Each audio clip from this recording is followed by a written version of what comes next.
Oi. Bom, boa tarde.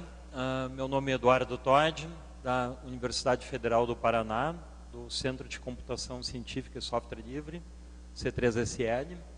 Eu falarei para você sobre o SIM-MC e agendador. Já vamos ver o que é isso. Então, boa tarde a todos, obrigado pela presença. Primeiro, o C3SL. Nós somos um grupo de pesquisa em software livre, já tem mais de 12 anos. Um grupo grande de professores de diversas áreas, banco de dados, redes, sistemas operacionais. Ao todo, 14 professores atuam no C3SL. E junto com alunos, estudantes de graduação e pós-graduação, mestrado, doutorado, dos cursos de Ciência da Computação, Informática Biomédica e Tecnologia, Análise e Desenvolvimento de Sistemas. São cerca de 50, às vezes 40, às vezes 60 alunos trabalhando junto em projetos de pesquisa que a gente realiza. Certo? Nós somos, além de grupo de pesquisa, nós somos também o maior espelho da América Latina para diversos softwares livres e informações. Por exemplo, o Ubuntu, nós somos um repositório espelho, nós temos R, nós temos o próprio Linux, nós temos a Debian, nós somos também, armazenamos em forma de backup, aí a gente não provê acesso, mas a Wikipédia, certo? A Wikipédia está toda no nosso servidor, disponível para todo mundo. Por política da Wikipédia, eles não descentralizam muito o acesso, mas em todo caso ela está lá totalmente copiada. Enfim, o SourceForge, naturalmente, tá? Então, é o maior espelho da América Latina, na real, do Hemisfério Sul. Tá ali Hemisfério Sul, tá certo. De todo o Hemisfério Sul é o maior espelho de software livre. Bom, o SIM-MC é um sistema de monitoramento, certo? Então, o que acontece? O governo federal investe em algumas ações de inclusão digital através do Ministério de Ciência e Tecnologia, que são, no caso aqui, telecentros, GESAC e cidades digitais. O telecentro, acho que todos conhecem o conceito, né? Então, são montados laboratórios para as pessoas terem acesso. O GESAC, ele provê serviços como, principalmente, internet a regiões distantes, onde não teria internet se não fosse o GESAC. Então tem convênios com o Embratel, com o uso de satélites. O governo investe pesado nisso para oferecer internet para regiões remotas, acreditando que esse grande gap que a gente tem na quantidade de informação, se a gente suprir isso, a gente ajuda o país e as pessoas a se desenvolverem, certo? E depois tem os projetos de cidades digitais. Então, acontece em várias frentes, várias cidades são participantes do projeto de cidades digitais, onde a gente busca prover serviços para saúde, serviços para segurança, para gestão da cidade.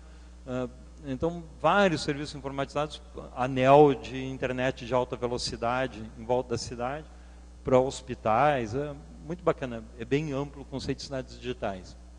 Bom, e aí vem o problema, né? Monitoramento. Tá? Monitorar o quê? O governo tem que ter certeza que as coisas estão lá e que estão funcionando.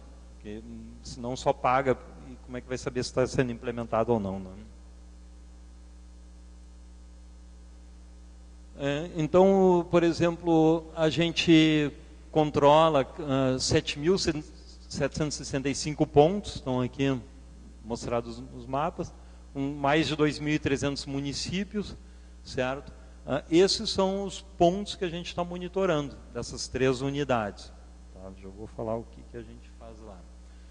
Em cada um desses pontos, então, a gente tem um módulo de coleta de dados, certo? Que é um agente, então, que é executado nas máquinas, mas também, através do SMTP, a gente coleta dados dos roteadores para analisar tráfego, como é que está sendo fornecida a internet nesses lugares. Então, a gente faz a coleta dos dados, armazena e podemos visualizar. A gente vai ver melhor isso aqui. Tá? Por exemplo, a gente pode fazer inventário das máquinas. Com o inventário das máquinas, a gente fica sabendo se a máquina está lá, já é uma coisa importante, né? Ainda mais um país que enfrenta vários problemas de corrupção, né? Se a máquina está lá. E também são gerados alertas se houve alguma alteração na máquina. Então, se alguém abrir uma máquina e trocar um pente de memória, trocar qualquer peça da máquina, isso aí vai aparecer, vai ser detectado. Certo? Também, através disso, o Ministério pode gerenciar o parque instalado e descobrir, poxa, computadores naquela região estão obsoletos, então tem que investir mais naquela região, planejar a atualização do parque instalado. Bom, outra parte importante é o uso da rede, não é? Então, através do controle e monitoramento do uso da rede, a gente pode saber onde é necessário expandir, onde nem está sendo usado. Tá? Então, o governo faz investimento, paga satélite, faz um monte de coisa, de repente ninguém está usando a rede lá naquele lugar. Ou então paga, querem usar, só que a banda oferecida está bastante inferior à contratada. Também é uma situação que tem que ser controlada. Aqui tem um exemplo, certo? Então, de uso da rede, monitoramento do uso da rede. A linha preta inferior está mostrando o upload medido, a tracejada inferior ao limite contratado, né? E o download está marcado em azul, né? E em cima também está o contratado. Existem casos onde a gente monitora e descobre que a rede quase não está sendo usada, certo? Tem os limites contratados, mas a demanda é nada, ninguém está usando, certo? Bom, aqui está outro caso onde não alcança a banda contratada. E o inventário, eu já falei, então a gente pode, por exemplo, favorecer, a gente pode, quando se manda computadores, quando se manda equipamento para um lugar, a gente pode ver se eles realmente foram implementados, a gente pode favorecer onde está precisando de mais banda, certo? Então toda a logística de gerenciamento a gente pode trabalhar. Então, basicamente, o que a gente consegue é a melhor gestão e uso dos recursos públicos, certo? E eficiência, projetos e transparência, dados abertos. Eu vou mostrar de novo daqui um pouquinho com mais detalhes, certo? Detalhes de implementação. Essa parte aí é implementada em JavaScript, certo? Se julgou. A gente, às vezes, toma umas decisões de um projeto que sempre são muito bem estudadas, muito discutidas. Às vezes a gente muda de um projeto para o outro, certo? Mas esse aqui foi feito todo em JavaScript, por ser simples, é uma coisa só para todos aprenderem. Tá? Front-end em Angular e Lazy Bootstrap, certo? Uma versão um pouquinho mais bacana para a gente fazer a interface. O back-end é com Node, tá? E Express. E agentes de monitoramento tem Python e C. E a gente também usa o OpenStreetMaps. Também vou falar um pouquinho mais disso daqui um pouquinho. Certo.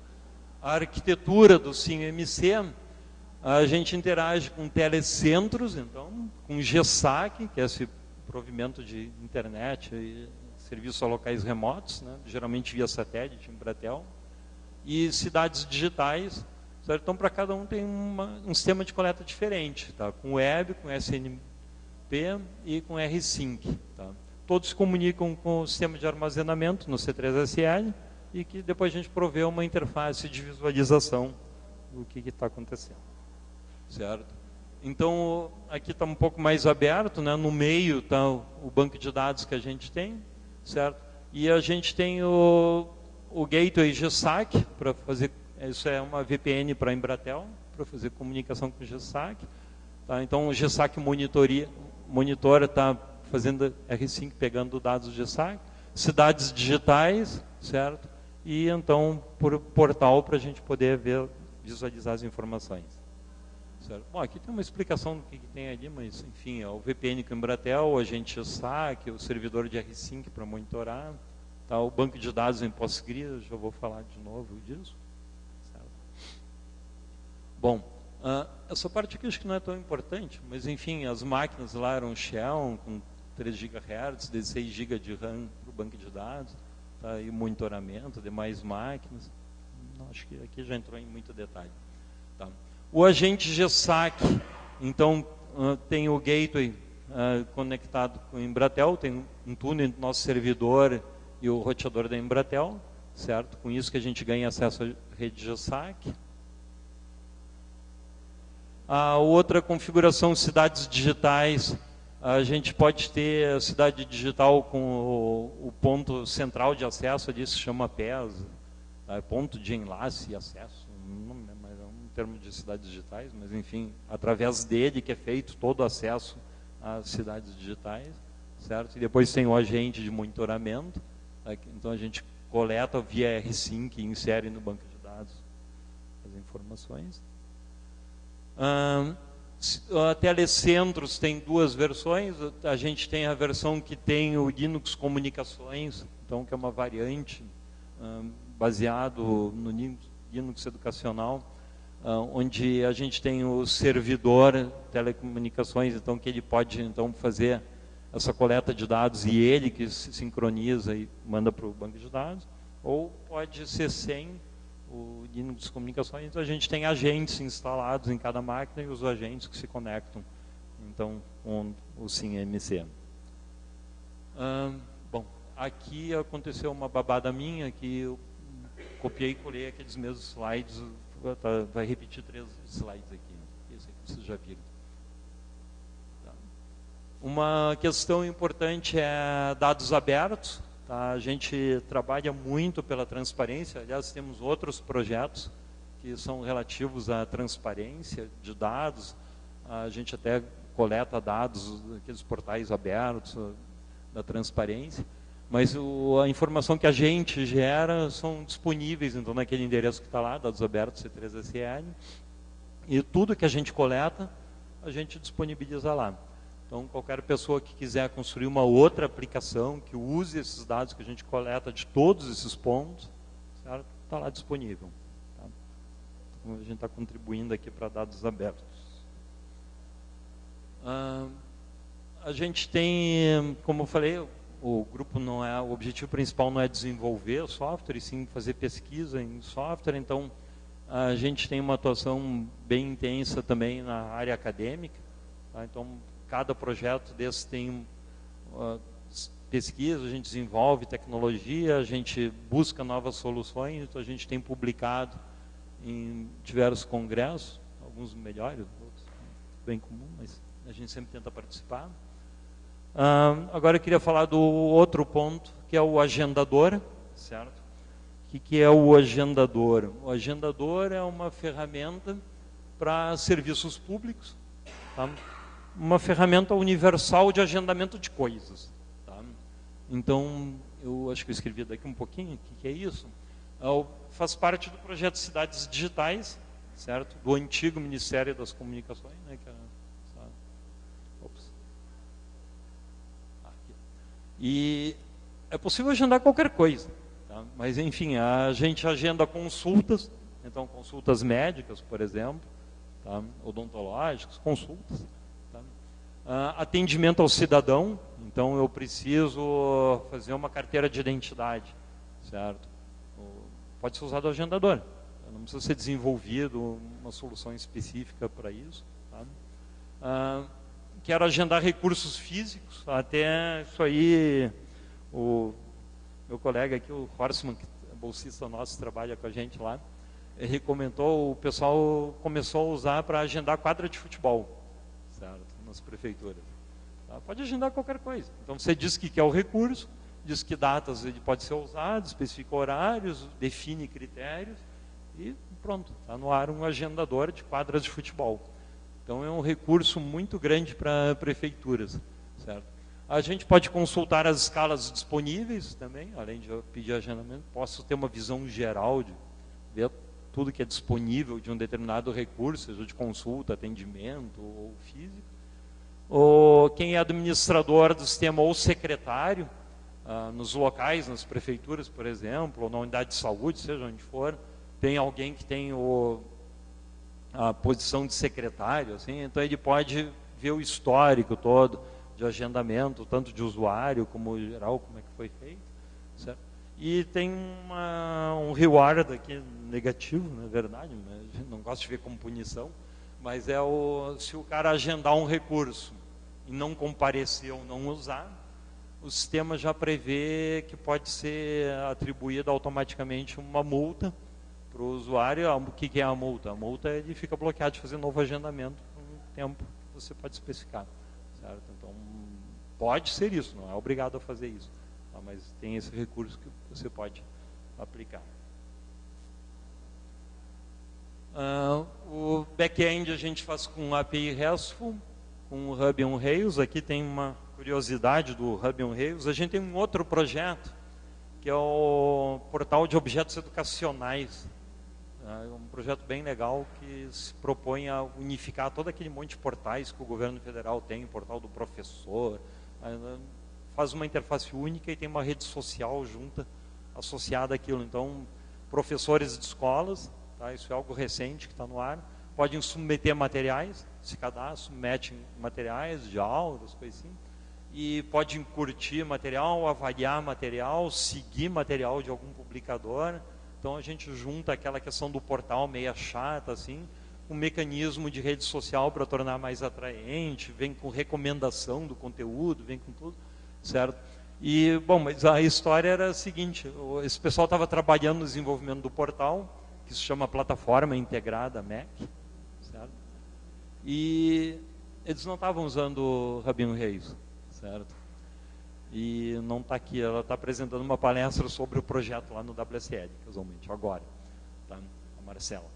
E o pessoal ficava chateado, poxa, mas o pessoal do agendador faz assim, voando as coisas, nós aqui desenvolvendo só.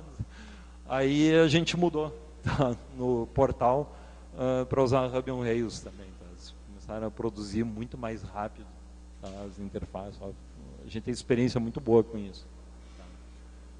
O front-end aqui com React, certo? Possibilitava ser multiplataforma, mais fácil, tá?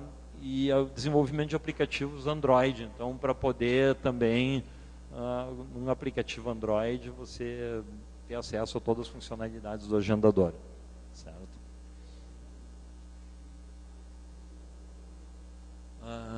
Bom, as ferramentas que se usou, Rails, PostgreSQL, né? O Docker, tá? Quem tem uma boa experiência com o Docker aqui justamente é o Matheus, que está aqui sentado aqui na frente, tá?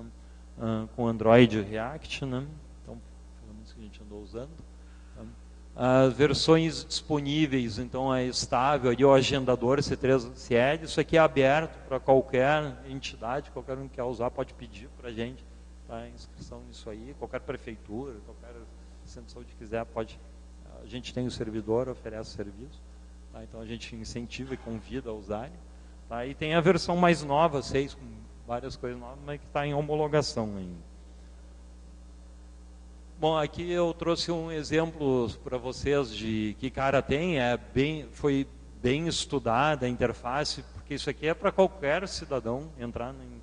Não pode ser complicada a interface, né? Tem que ser algo simples, tem que ser bem didático. Então, na página inicial já está lá, ó, primeiro passo, segundo passo, terceiro passo, já tem um tutorial ali de cara dizendo como é que você usa o sistema. Tá? Se fizer complicado, não usa, né? Então, o cara faz o login, se cadastra e tudo. Aqui está, por exemplo, um recurso, um notebook para empréstimo. Só para mostrar, pode ser qualquer coisa. Né? É georreferenciado, tá? Os recursos podem ser georreferenciados. Então, a gente pode definir exatamente o local do recurso aqui no canto da direita, embaixo. Diz que está na Prefeitura de Curitiba, na Cândido de Abreu. Então, você pode localizar exatamente onde está o recurso que você quer agendar, consultar, retirar, sei lá o que. Então, são georreferenciados. Aqui tem uma coisa bem legal, isso aqui é com OpenStreetMaps, certo? A gente tem localmente, tá, o OpenStreetMaps. Algumas contribuições, na verdade tem muito mais, mas aqui a gente se lembrou de colocar a primeira ali no GitHub, a parte dos CEPs, né, como é que a gente podia deixar mais organizado o software todo, mais seguindo os padrões, tá, do software de CEPs. A gente fez uma contribuição, foi aceita, tá, do Postumon ali, né, então que, na verdade, isso aqui é baseado no sistema do Correios, certo? Que você, então, quer saber o CEP de alguma rua, ou o contrário também, só que o sistema do Correio nem sempre está no ar. Então, a gente tem uma cópia local, mas isso aí, o Postman é melhorado ainda. Além de ser melhorada a interface, ele provê uma cache, pode pensar assim, local. Então, mesmo que o sistema do Correio caia do ar, a gente consegue atender sem interrupção no serviço. Certo?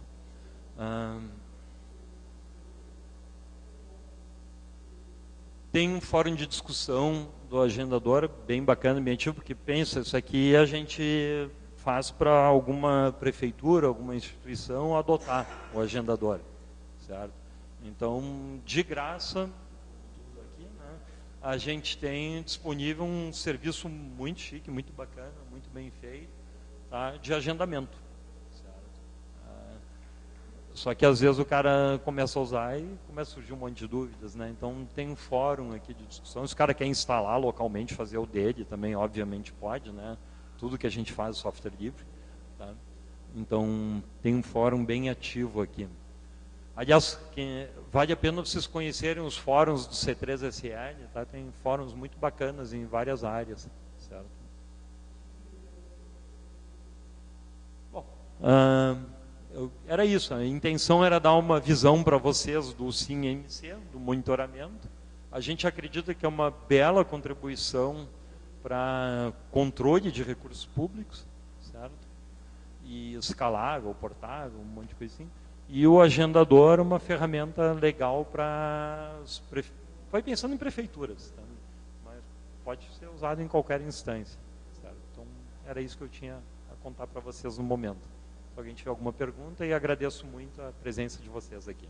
Obrigado.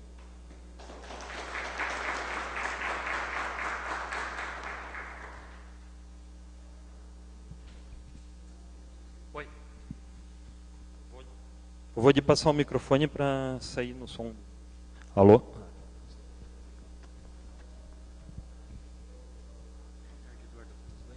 Tudo. Eu sou Nelson, sou professor, né? Eu gostaria de fazer uma pergunta, às vezes está um pouco fora do foco aí, mas é referente ao monitoramento de equipamentos que você tem, como saber se, por exemplo, dentro de um telecentro houve trocas de memórias, se o equipamento foi ligado ou não, né? Com relação a isso, vamos imaginar um cenário que um professor de uma escola municipal ou estadual, que seja, né? Ele tem a sua escola que não conseguiu montar um telecentro, tem o espaço, tem a ideia, a iniciativa, as pessoas que precisam, né? Com esse monitoramento que vocês têm, vocês conseguiriam fornecer para ele quais equipamentos foram distribuídos, mas não ativos? Sim, sim. Para ele poder, por exemplo, correr atrás e saber, ó, aquela escola está 5 anos ideia interessante, com aquele tablet, tá, entendi. Você né? Sim, e não pode está usando. fazer isso, pode se dedicar a fazer isso e reivindicar, sim. A gente consegue descobrir laboratórios inativos, é que algumas vezes os laboratórios nem são instalados. Né? Uhum. Isso é uma ferramenta que permite descobrir isso, sim, pode descobrir. Ele pode, você está pensando o cara ter a iniciativa, deixa eu percorrer os laboratórios que existem, aqui ninguém está usando, eu quero o laboratório dele, mais ou menos assim. Isso, para poder solicitar, claro, né? Na verdade, é o que o gestor deveria estar fazendo. Tá? A ferramenta permite justamente o Ministério fazer isso, certo? Mas você pode tomar a iniciativa de fazer isso. Na verdade, como tem dados abertos, é possível até você fazer uma ferramenta que pesquise automaticamente isso aí. Uma ideia bem bacana de projeto. Não pode falar.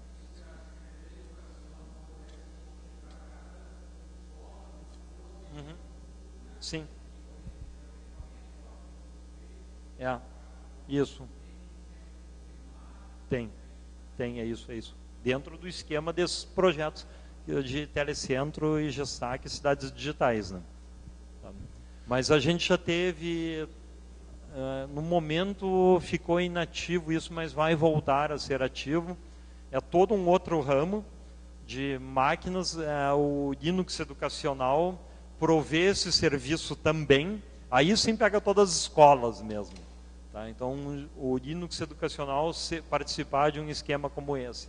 A gente já teve o ProInfoData, tinha sido descontinuado aí nessas transições de governo, hein? Mas a gente quer ativar de novo isso aí. Então, toda essa coisa que a gente contou, a gente quer colocar no Linux educacional de novo. E aí pode localizar a escola inativa. Ou então descobre que venderam para uma empresa lá os computadores. Também pode acontecer. E tem mais ou menos aí, você passou alguns links aí, tem mais ou menos um site onde o professor pode pegar o caminho das pedras aí para poder ter uma comunicação com esse monitoramento? Bom, tem o Matheus aí está querendo falar algo, já deixa ele falar. Tem o link da ferramenta de monitoramento. Tá? Se você procurar no Google SimMC C3SL, você vai estar com a ferramenta funcionando, ela é pública, é aberta para qualquer um. Tá? Então, de cara, você já pode acessar os dados. Tá? E também está convidado a participar no fórum, ali, colocar alguma pergunta. Pô, gostaria de ter mais coisas, como é que eu leio isso? Eu não entendi alguma coisa. Você está convidado, sim. Tranquilo. Não sei se o Matheus queria complementar. Não, era isso aí mesmo. Tá? Bom, era isso. Então, mais uma vez, muito obrigado. Tá? Eu conto com a colaboração de vocês na divulgação disso aqui e uso, né? Porque a gente faz o que é que todo mundo use. Tá? Muito obrigado.